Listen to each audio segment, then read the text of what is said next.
Good afternoon. So you might not be able to hear me as well because I forgot to bring my mic with me today. So this is just iPhone microphone. Hopefully it'll turn out okay. You might have to turn your volume up just a little bit, but I'll try to talk louder just to make sure. Today's topic is boundaries and bluntness, the line between empathy and honesty. This is a lesson, in some ways I've been learning all of my life, but I think the lessons have been coming a little more quickly over the last few weeks in particular, since I made the decision to come out on Facebook to my broader group of friends and extended family. Those of you who are watching, you're probably in that group at this point. At least at the time this video is recorded. I have no idea what kind of life this thing is going to have. You know, it's out there now. So we'll see. But for now, it's probably most of you, in my friends and family group that I'm talking to. So as I've come out on Facebook and been more public about just where I'm at right now, spiritually, in my life, what I'm learning, what I'm thinking, what I'm feeling, and how I'm processing all of those things. I'm trying to negotiate this line between, on the one hand, engaging my empathy for all of you and how you're feeling about me, about what I've shared, about the ideas I've shared, about the opinions I've stated, the questions I've asked.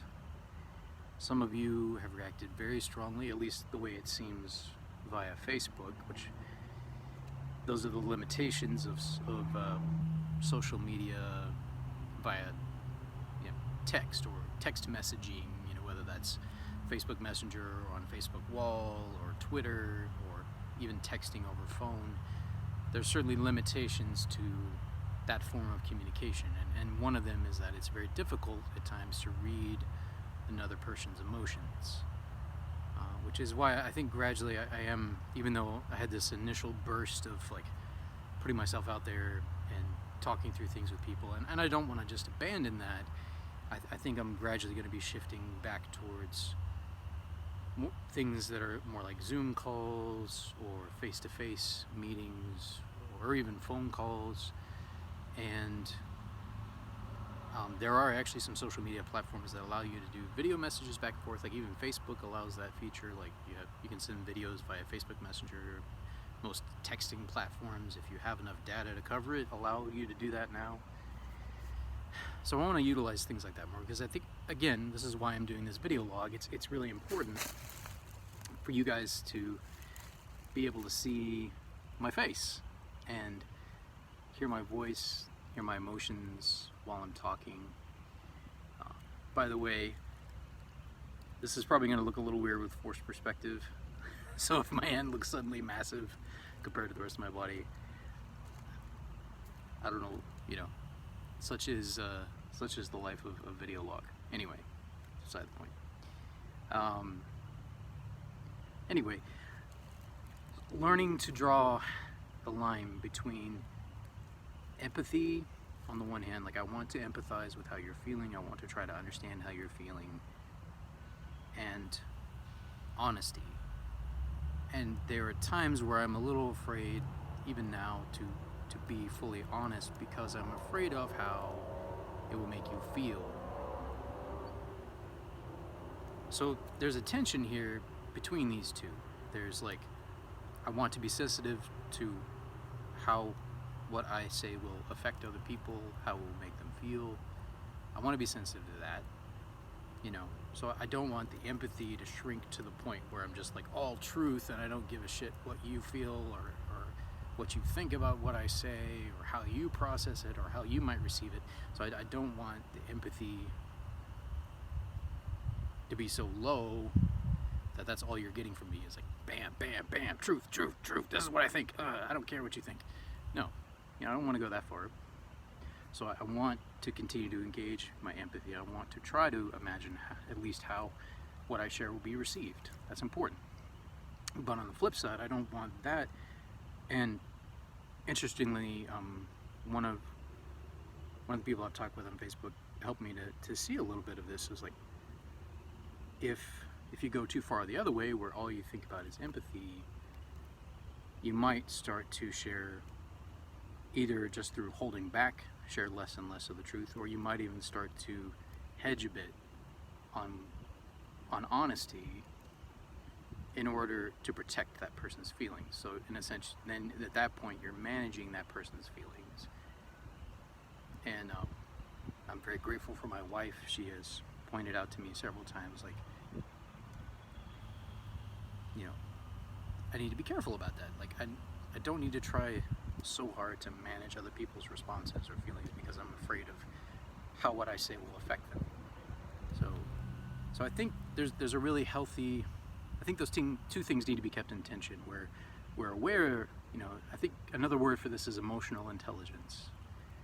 It's kind of, it's just being aware of the effect that your tone, your choice of words, and even the subjects you choose to raise, the effect that they have on other people, either positively or negatively. Being aware of that, you know, so being cognizant of that effect and engaging your natural empathy, using your imagination to sympathize with that person. And then as you engage your imagination and you cognitively think about, you know, that person, then you might find an empathetic response coming up naturally within you, because it's a natural physiological response. At least I think it is. You know, and we can either engage it or suppress it. But typically it's stronger when something in that person's experience or in their emotional reaction resonates with our experience or our emotional life. It's like, oh yeah, I broke my toe once. You know, it could be that simple, or it could be more like, oh, you know, like for me, my mom died of cancer. So especially if it's face to face, if I'm hearing someone else's story, quite often, you know, I have an empathetic response, because I know how hard it is to lose a parent or just someone you love and you're close to cancer. And I can choose to either suppress that, you know, or I can choose to engage it. I don't want to engage it too far, because then that can lead me personally down to depression. And this is where the first part of my title comes in, is boundaries.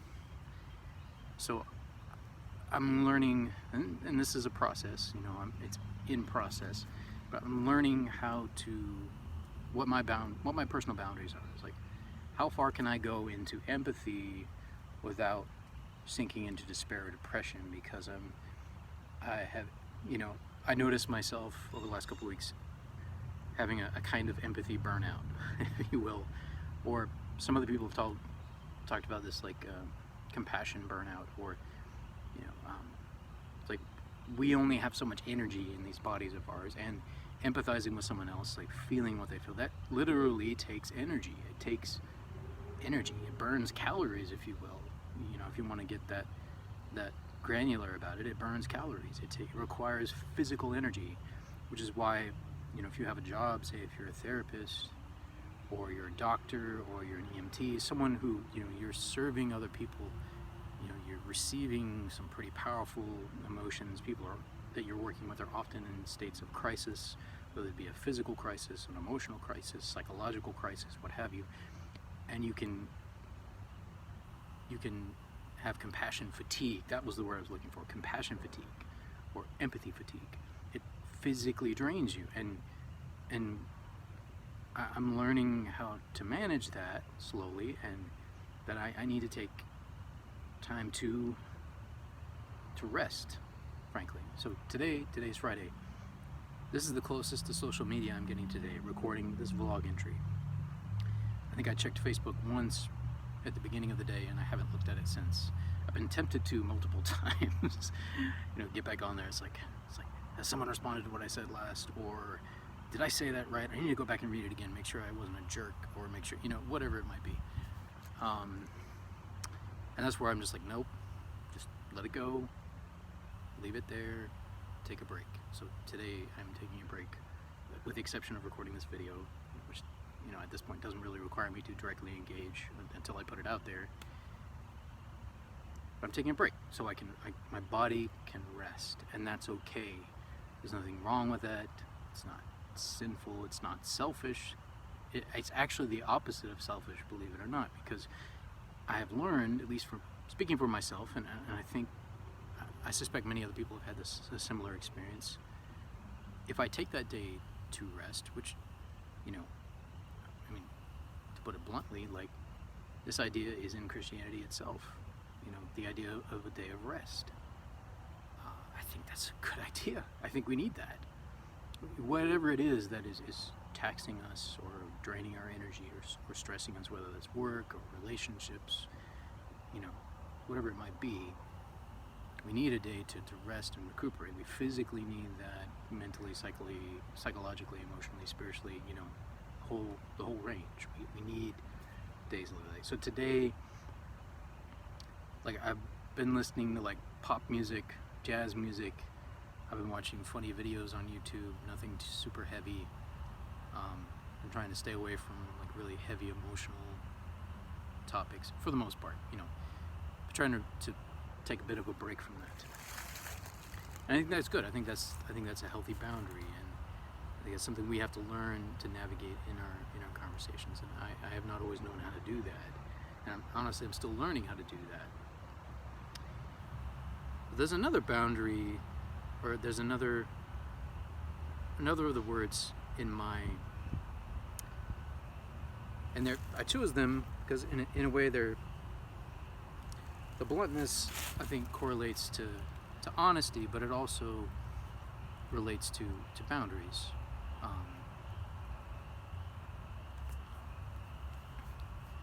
So I think this has been a long time coming for me. They're learning the lesson that sometimes being just very blunt with people is the kindest form of communication you can give them. Just being blunt and saying, hey, this is where I'm at, this is what I think, this is how that made me feel, this is what I'm gonna do, whatever it is.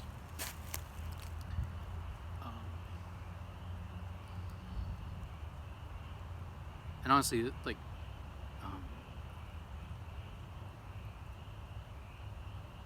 I've needed to become more blunt, frankly, more willing to just put it out there and say, this is what I think. And to realize that that's not being, I mean, yes, I can go too far with that, like I was talking about earlier, you pull honesty too far this way, if you will, and your empathy starts to disappear to the point where you're just like, truth, punching somebody in the face with your truth. I don't want to do that either. But I think I'm realizing there are times where, in certain conversations, someone's just going to need to hear a very blunt statement from me, and that may actually be the kindest thing to give them, And there are some massive ants around here, just crawling on me, this big. Sorry. And that's hard for me to do, I think, and I don't say this because I didn't give this to myself, so I'm not taking credit for this, but I have realized that one of the reasons, at least I think this is true, this is a theory of mine that's kind of still forming. I think one of the reasons I struggled with depression for so long is that I have a very high capacity for empathy. I don't know all the reasons for that. Like I said, I don't know that I can take credit for that in any meaningful way. But for whatever reason, whether it was a combination of my genetics or the environment I grew up in / decisions I myself have made to engage it, it's probably all of those things and more. But I seem to actually have a very high capacity for empathy, and as a consequence, like other people's pain, I think in the past I didn't have the tools I needed to deal with it, so it would overwhelm me, and my body would try to defend itself from that really strong, like, overwhelming emotion. Some of the ways I dealt with that were with addiction, unfortunately, like addictive behaviors, like turning to food for comfort or to relieve stress, occasionally shopping, buying certain things, would make me feel better, or again, television, fantasy, different things like and that became a way of dealing with that feeling of being overwhelmed, the empathy or the emotions, the stress, just too much for me. I couldn't handle it. So I'm finding that I need to have some healthy boundaries, and sometimes I'm learning that in relationships with people, sometimes that just means being very blunt and saying, I can't handle this conversation right now, I need to pull out. It's too much for me. And that's okay. I'm learning slowly to be okay with that. That's not, now obviously it's a little different if someone is legitimately in a crisis situation, like say I had a friend who's contemplating suicide. To hell with my feelings at that point. I need to be there for that person. It's not that I shouldn't give any consideration to that, because I need to actually still be able to be there for that person. So I do still have to regulate that. But there's some point at which it's like, yeah, forget that, man. I just need to be here. It doesn't matter how I feel right now. I need to be here for this person because they are in a serious crisis situation. But if it's just a normal conversation, even if it's a serious conversation, it's okay. I'm learning to pull back from that and say, I need a break from this. I need to rest. I need to recuperate before I can engage again. And that's okay. It's okay. And if the other person doesn't understand that or doesn't know how to respect that, then, and I think most people do. Most people, if you're that blunt with them, most people get that. But if someone doesn't, for whatever reason, then that's where I may just have to be more blunt, or I may just have to walk away in some cases. And that doesn't happen very often. I think, like I said, I think most people, if you're upfront, you say, hey, I'm feeling overwhelmed right now. I need to take a break from this conversation. I can't handle this right now. Most people will respect that.